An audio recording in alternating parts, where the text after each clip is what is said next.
చెన్నగోని అంజయ్య గౌడు సింగిలేండ్ vice chairman చౌటుప్పల. ఈరోజు Munugode by ఎలక్షన్స్కి ఎందుకు వచ్చినాయంటే ఇది ఒక విచిత్రమైనటువంటి పరిస్థితి. మనందరికీ తెలుసు, ఉప ఎన్నికలు అనేది ఒకవేళ అభ్యర్థి మరణిస్తనో లేకుంటే అనుకోకుండా దేశంలో పెద్ద సంక్షోభం ఏర్పడినప్పుడు ఉప ఎన్నికలు వస్తాయి. కానీ రాజగోపాల్ రెడ్డి గారిని 5 సంవత్సరాలు పరిపాలించమని చెప్పి మునుగోడు ప్రజలు ఎన్నుకుంటే అర్ధాంతరంగా ఈ 3.5 సంవత్సరాలకు చేతగాక రాజీనామా చేయడం జరిగింది. తన స్వార్థ ప్రయోజనాల కొరకు, తన కాంట్రాక్ట్ కొరకు ఈ యొక్క ఢిల్లీలో ఈ యొక్క మునుగోడు ప్రజలని అమిత్ షా మోడీ దగ్గర తాకట్టు పెట్టి 18,000 కాంట్రాక్టుల కొరకు ఈ యొక్క మునుగోడు ఎన్నిక తీసుకొచ్చిన విషయం ప్రజలందరికీ తెలుసు. ఈరోజు గ్రామాలలో తిరుగుతున్నటువంటి సందర్భంలో రాజగోపాల్ రెడ్డిని ఆనాడు కాంగ్రెస్ పార్టీ కార్యకర్తలు భుజాన వేసుకొని గెలిపించి ఈరోజు బీజేపీలో చేరితే గ్రామాల్లోకి వచ్చినప్పుడు కాంగ్రెస్ కార్యకర్తలు తరిమి కొడుతుర్రు. దాన్ని జీర్ణించుకునేటువంటి రాజగోపాల్ రెడ్డి నోటికి అడ్డం వచ్చిన మాటలు మాట్లాడు, కొడుకులారా జాగ్రత్త, పడేసి తొక్తా అని చెప్పి బయటి వ్యక్తులని మహారాష్ట్ర నుంచి కానీ ఢిల్లీ నుంచి కానీ ఎక్కడైతే ఆర్ఎస్ఎస్ కార్యకర్తలు ఉన్నారో వాళ్ళందరినీ మునుగోడు నియోజకవర్గంలో మోహరించి వేరే ప్రజలను భయభ్రాంతులు చేస్తుండు. ప్రజలు నీకు గుణపాఠం చెప్పడానికి సిద్ధంగా ఉన్నారు.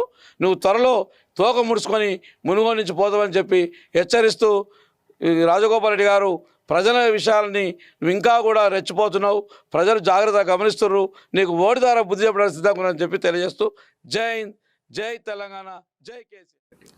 మునుగోడు నియోజకవర్గం టీఆర్ఎస్ పార్టీ అభ్యర్థి కూసుకుంట్ల ప్రభాకర్ రెడ్డి గారి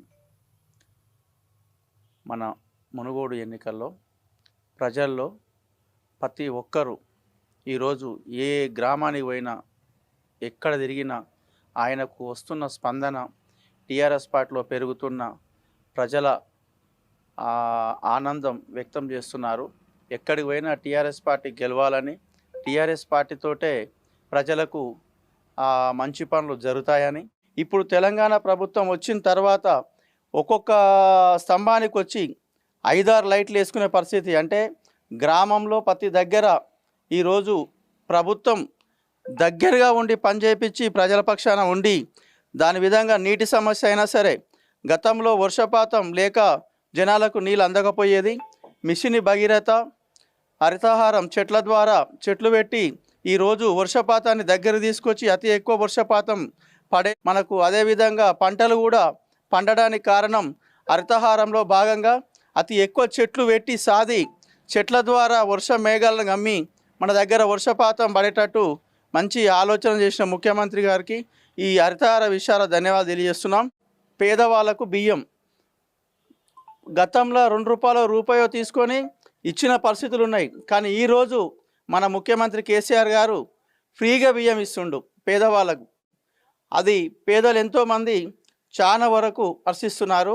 ప్రతి ఒక్కరు ఈరోజు ఊర్లలోకి పోతే టీఆర్ఎస్ పార్టీకి మేము కార్యకర్తలుగా మేము పోయి అక్కడ ప్రజల దగ్గర పోయి అడిగితే కూడా అయ్యా మా దేవుడు కేసీఆర్కే వేస్తాం, కేసీఆర్ నిలబెట్టిన అభ్యర్థి ఆయన ఎవరైనా సరే, ప్రభాకర్ రెడ్డి అయినా ఇంకో నాయకుడైనా ఏ నాయకునికైనా మేము పార్టీకి టీఆర్ఎస్ పార్టీకే ఓటేసి గెలిపిస్తామని వాళ్ళు ధైర్యంగా నమ్మకంతో వేరే పార్టీ వ్యక్తులు పోయి అడిగినా కానీ మీ ముఖాలు ఇంతవరకు కనబడలేదు, ఇక్కడ ఎప్పుడో వస్తావు ఏదో చూపిస్తావు మళ్ళా మెరుపు తీగలేకొచ్చి కనబడిపోయే వ్యక్తివి నువ్వు.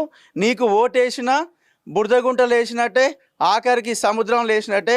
నీకు వేసి దండ చేసే బదులు అధికార పార్టీ ఉన్న టీఆర్ఎస్కు ఓటేసి గెలిపించి అభ్యర్థిని భారీ మెజారిటీతో గెలిపించి అసెంబ్లీకి పంపిస్తాం. కారు గుర్తుకు ఓటేసి కారు నిండా నిధులు తీసుకొచ్చి మునుగోడులో ఖర్చు పెట్టించేందుకు కూసుకుంట్ల ప్రభాకర్ రెడ్డి గారిని ఎమ్మెల్యే గెలిపించి దాకా ప్రతి ఒక్క సైనికుల లెక్క పనిచేస్తామని ప్రజలు ప్రతి ఒక్కరి నోట్ల అదే మాట వస్తుంది.